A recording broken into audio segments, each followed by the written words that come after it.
Slide down the rear cover to open. Remove the battery insulation film.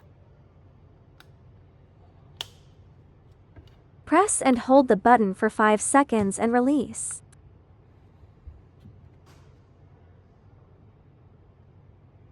The indicator light blinks rapidly. Open the Allow Devices to access the network. Add the device in Unknown Network Access Devices. The device is added.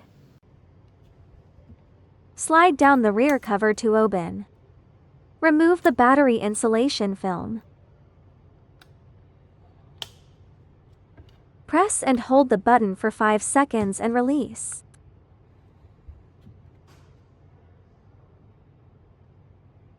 The indicator light blinks rapidly.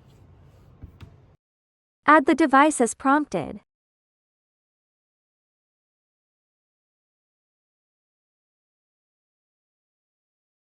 Select room.